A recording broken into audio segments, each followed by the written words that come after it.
What would Howard Roark do?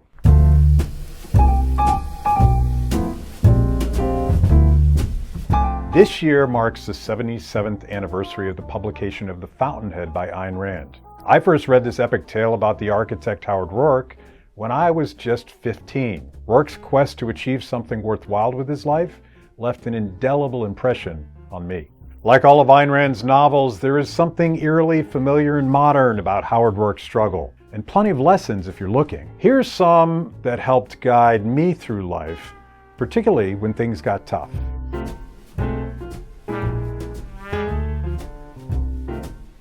Lesson 1, if you don't fight for your dreams, no one else is going to care. In the opening chapter of the book, Roark quits an elite university because formal education, for him, has nothing to offer but stifling conformity. Everybody marches to the same tune, and dissent is, well, frowned upon. Sound familiar? On his way out the door, the dean asks him if he really thinks he can succeed in life as an architect with such an uncompromising artistic vision. Who will let you? He asks, incredulous. That's not the point, Roark responds. The point is, who will stop me?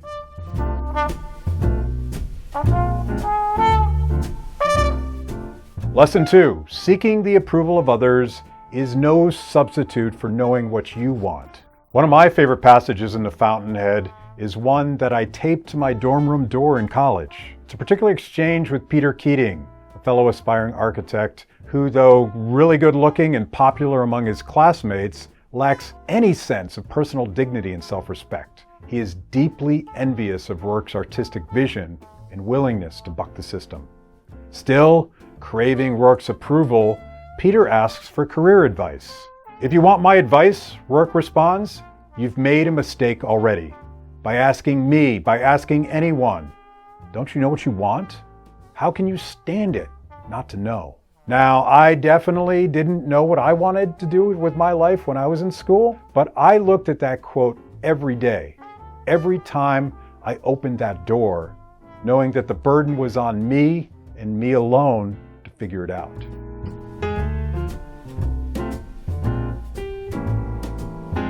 Lesson 3, do the work you love. I love working. I've never really understood those who think that work is a four-letter word, something to be endured. And I've always tried to find work that is personally satisfying. Sometimes it's not. It's just a job, a grind. So you have to walk away to find the next better thing. I learned this attitude from Howard Roark. In that same conversation with the snooty university dean in the first chapter of The Fountainhead, Roark says, I have, let's say, 60 years to live. Most of that time will be spent working. I've chosen the work I want to do. If I find no joy in it, then I'm only condemning myself to 60 years of torture. And I can find the joy only if I do my work in the best way possible to me. But the best is a matter of standards, and I set my own standards.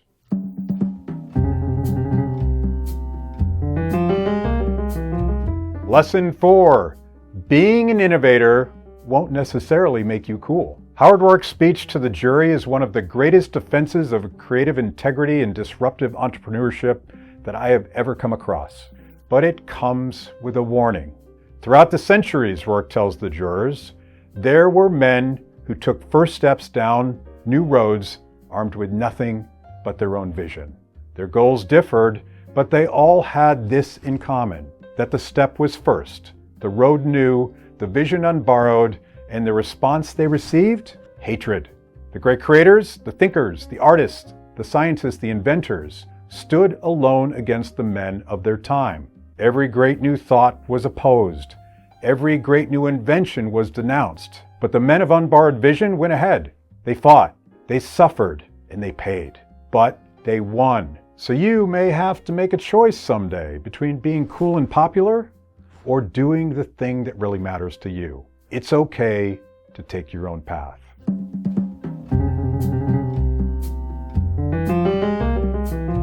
Lesson 5, learn how to say no. Howard Roark taught me how to say no. Negotiating the day-to-day give and take in life is all about cooperation, looking for a way to say yes. Sometimes to move forward, you have to split the difference. Which movie are we seeing tonight? What's the final price on that used car? Who's taking the lead on a work project? Most of the time, on most decisions, we don't get exactly what we want, and that's okay. But some core values cannot be compromised away. Sometimes, on the things that really matter, you have to learn how to say no. Here's how Howard Roark tries to explain it to Peter Keating. To sell your soul is the easiest thing in the world. That's what everybody does every hour of his life. If I asked you to keep your soul, would you understand why that's much harder?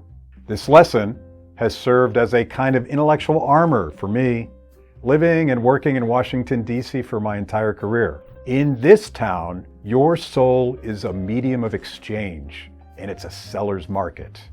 You could get a good price, and it would be easy. Say no.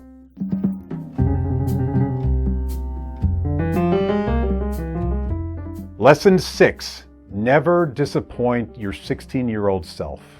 One of my real-life heroes is Neil Peart, the philosopher king and drummer for the band Rush. He is the one who dedicated their album 2112 to the genius of Ayn Rand.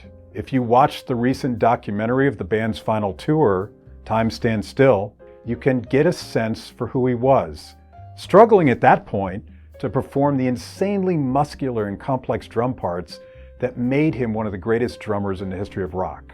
But he does it, eventually playing through the tour with bloody hands and feet simply because he made the commitment to himself, to his bandmates, and to his fans.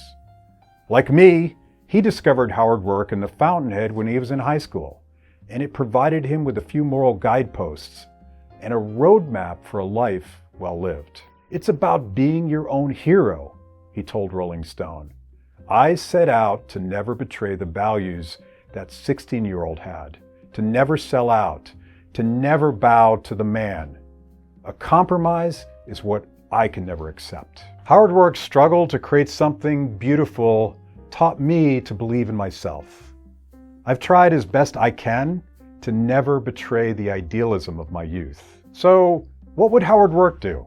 Don't ask me. Don't ask anyone. Read the book for your own self and figure it out. No one is going to do it for you.